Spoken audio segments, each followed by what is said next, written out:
Trump told Walmart to, quote, eat the cost of rising tariffs so they can keep prices low for consumers. A retail giant is closing stores. Walmart plans to shut down 269 stores. World's biggest retailer by volume and profit, that would be Walmart, warned today that it may have to start raising prices later this month due to President Trump's tariff policy. It began, as so many of America's modern crises do, with a soundbite. President Donald Trump stood before cameras and declared that Walmart, the world's largest retailer and a pillar of the American shopping experience, should simply eat the cost of his sweeping new tariffs. In Trump's telling, this was a patriotic duty. Walmart, the empire of rollback prices and cavernous aisles, should absorb the economic shock so that ordinary Americans wouldn't have to. Cheap goods, he implied, could be preserved if only corporate giants stopped being so selfish. The problem, of course, was that Walmart is not in the business of charity. Its entire empire is built on razor-thin margins, bulk purchasing, and a global supply chain engineered with the precision of a Swiss watch. Asking Walmart to eat the cost of tariffs was a bit like asking a fast food chain to serve filet mignon at the price of a cheeseburger, rhetorically satisfying but economically absurd. Within weeks, the cracks began to show. Walmart announced the closure of 269 stores, a shocking move for a company long considered untouchable. Prices on basic goods ticked upwards, and the promise of everyday low prices, once a corporate slogan and a consumer security blanket, was suddenly a casualty of political brinkmanship. What began as a single executive order in Washington was about to metastasize into a retail crisis of historic proportions, one that would ripple far beyond Walmart's shelves and into households, ports, and markets across the globe. When President Trump singled out Walmart, the message was blunt. The retail behemoth had, in his words, betrayed American workers by daring to suggest that tariffs might lead to higher prices. This was not merely a policy disagreement, it was political theater. In the Rose Garden, Trump cast himself as the defender of the common shopper, painting Walmart as a greedy corporation unwilling to sacrifice for the greater good. The irony was impossible to miss.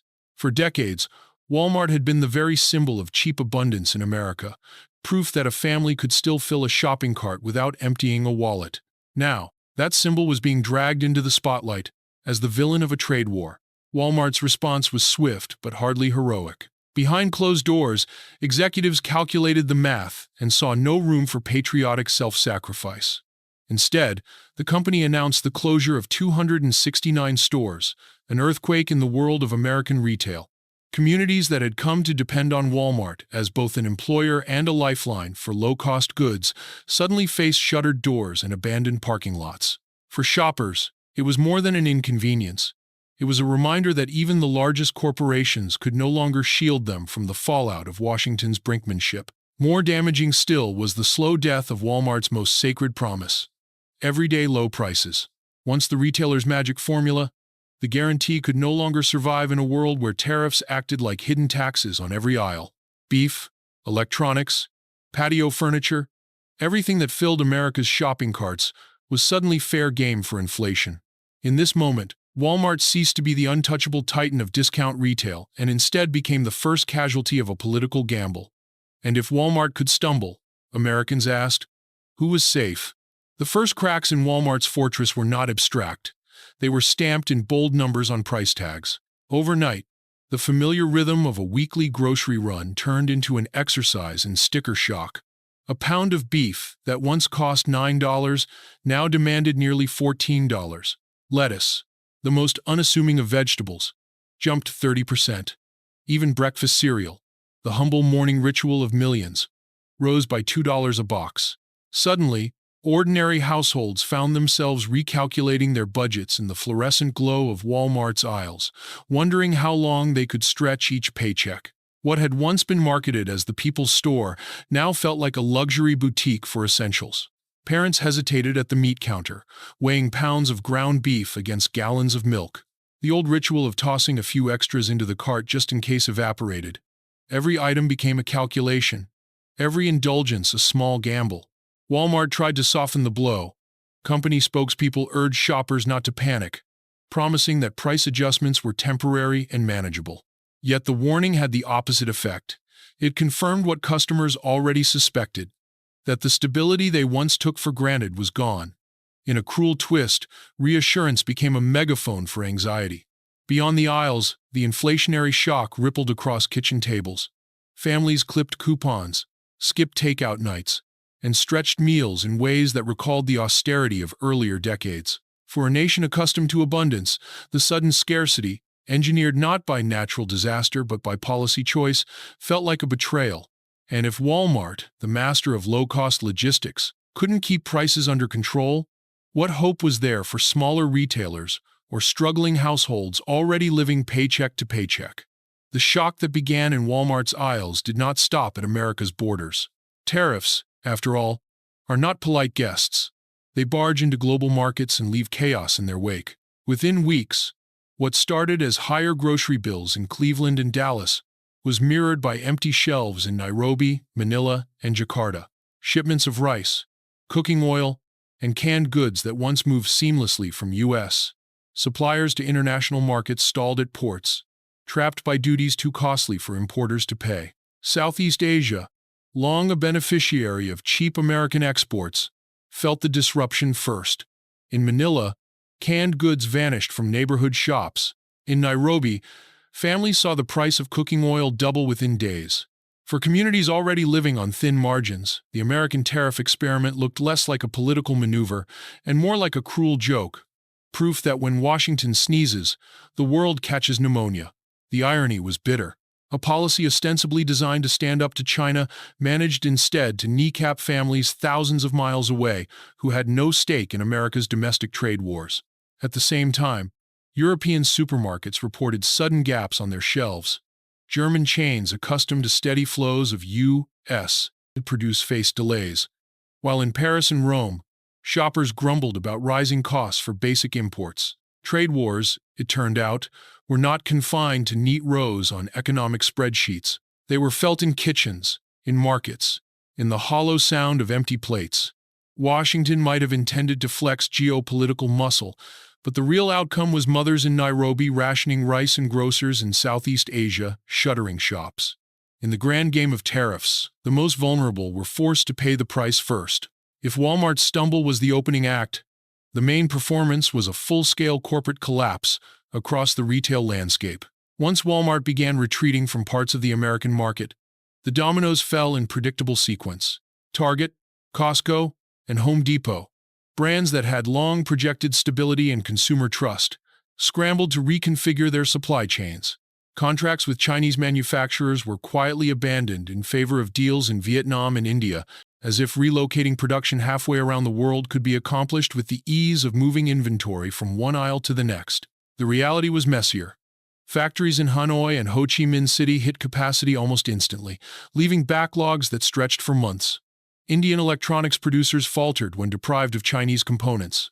What Washington called reshoring looked, in practice, like logistical roulette, every spin of the wheel costing companies millions. Meanwhile, industries dependent on Walmart's vast purchasing power were dragged into the chaos. The U.S. toy sector, tethered to Chinese suppliers, found itself gasping for air. Production was slashed by 70%, and the Toy Association issued a desperate warning that nearly half its members faced bankruptcy. For parents, the idea of a Christmas without toys wasn't just sentimental. It was economic foreshadowing of how deep the damage could run. And then there were the ports. In Long Beach, Los Angeles, and Houston, shipping containers piled up like monuments to failed policy. Importers refused to pay duties, leaving goods to rot. Refrigerated beef spoiled. Electronics sat idle, depreciating by the day. Shipping costs tripled. Brokers tore up contracts, and global logistics unraveled with breathtaking speed. Wall Street, never immune to panic, took notice. Investor confidence tumbled as retail stocks faltered. What had started as a trade spat was mutating into a structural crisis, one that reached from factory floors in Asia to supermarket shelves in America. The domino effect was in full swing, and the pieces still falling. For all the headlines about billions in corporate losses and chaos on Wall Street, the most visceral impact of the tariffs was felt not in boardrooms, but in break rooms. Walmart's decision to shutter distribution centers placed more than 5,000 employees on the edge of unemployment. For decades, these centers had been the beating heart of local economies, from small towns in the Midwest to suburbs in Florida, supplying not just jobs but also the steady hum of secondary businesses. Restaurants thrived on lunch crowds of warehouse workers, trucking firms relied on steady freight, and local governments quietly pocketed the tax revenue. When those centers went dark, the ripple effects were immediate and merciless. Workers who remained on payroll faced a new reality of erratic schedules and shrinking hours. The just-in-time logistics system that once guaranteed constant work was now collapsing under the weight of tariffs and shipping delays. Warehouse shifts became a lottery, some employees working half their usual hours, others none at all. For families who depended on summer overtime to cover rent or school supplies, the losses were catastrophic. Labor unions, long frustrated by Washington's indifference to retail workers, seized the moment to sound the alarm. They condemned the tariffs not as clever geopolitical strategy but as blunt instruments aimed squarely at the American working class. Tariffs, they argued, were sold as a way to punish foreign competitors, but had landed instead as pink slips in the hands of American employees. For the communities surrounding Walmart's vast empire, the closures felt less like economic policy and more like betrayal. The very institution that once promised stability and jobs was now unraveling, dragging towns and families down with it. And still, Washington insisted the pain was patriotic. The tariffs that triggered this cascade of chaos were born, fittingly, in a carefully staged spectacle. On April 2, 2025, President Trump signed Executive Order 14-257 inches, the White House Rose Garden. Dubbed the Liberation Day tariffs, it was pitched as a bold strike against China, a patriotic stand to reclaim American manufacturing. Supporters applauded, flags waved, and soundbites flooded the evening news. The performance was flawless, until the curtain lifted on reality. Within days, the supposed liberation looked more like economic captivity. Nearly all imports to the United States were slapped with a baseline 10% tariff, exempting only Canada and Mexico. China, predictably, retaliated with fury. Duties on Chinese exports skyrocketed to as high as 145%. European leaders, unwilling to bow to Washington's pressure, soon faced threats of 50% tariffs of their own. Markets across the continent shed $180 billion in 3 days. German auto exports slowed to a crawl, and Asian stock indexes tumbled under the weight of uncertainty. What was meant as a show of strength instead resembled economic self-sabotage. Liberation Day had not liberated consumers from dependence or foreign manipulation. It had shackled them to higher prices and empty shelves. Theatrics may have played well in the Rose Garden, but at kitchen tables across America, and in supermarkets from Seoul to Paris, the script read more like a tragedy. If tariffs were the spark, logistics became the dry forest that caught fire. Walmart's famed just-in-time delivery model, once hailed as a marvel of modern efficiency, was suddenly a liability. Ships idled offshore for weeks, their cargo trapped by bottlenecks at overburdened ports. Containers filled with beef and produce spoiled in the sun, while electronics depreciated before ever leaving the dock. America's ports, once symbols of seamless global trade, now looked like junkyards of stranded goods. Warehouses, too, buckled under the strain. Companies scrambled to stockpile inventory before the next tariff deadline, sending rental rates for storage soaring. Facilities charged 4 times their normal fees, and even Flex, a company that prided itself on short-term space solutions, admitted to creating waiting lists for the first time in its history. Instead of moving goods efficiently, Walmart's network became clogged arteries where inventory piled up, expired, and quietly turned into losses measured in millions each day. The collateral damage extended far beyond the big-box giants. Small and mid-sized businesses, already living on precarious margins, were gutted by the turmoil. Banks restricted loans to import-dependent firms. Venture capital, spooked by volatility, fled logistics startups once hailed as the future of supply chains. Credit agencies downgraded retail and manufacturing outlooks. What began as a government promise to strengthen American industry now resembled a demolition of its very foundation. Analysts struggled for metaphors to capture the unraveling. Some likened it to watching globalization run in reverse, Others compared it to a once precise Swiss watch dismantled gear by gear. But the message was clear. Tariffs had turned the backbone of global trade into a fractured skeleton, with Walmart's sprawling empire as its most visible casualty.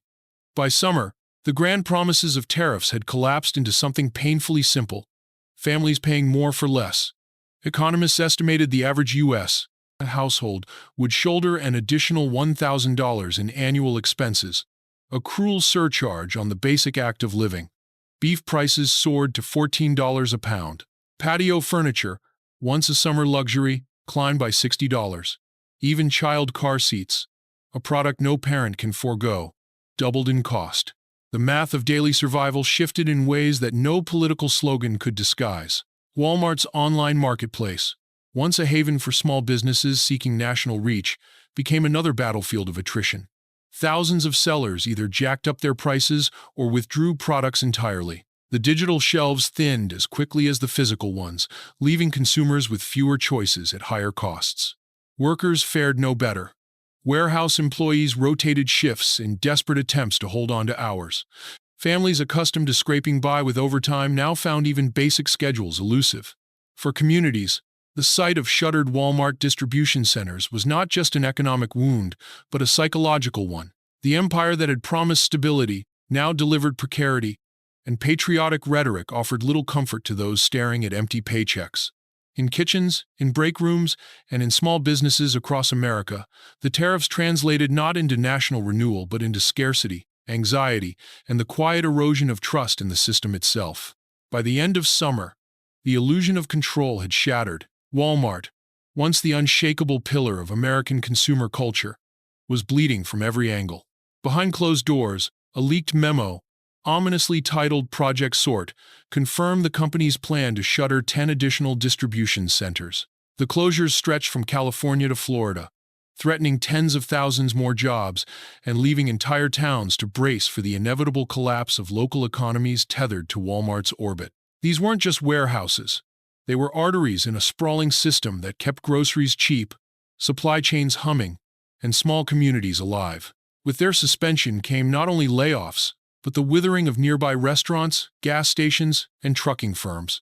Even city governments, once quietly reliant on Walmart's tax contributions, began sketching budgets that looked more like triage charts. Political leaders insisted that tariffs were a necessary medicine, a patriotic sacrifice that would eventually rebuild domestic industry. Yet the evidence scattered across ports, aisles, and household budgets suggested otherwise.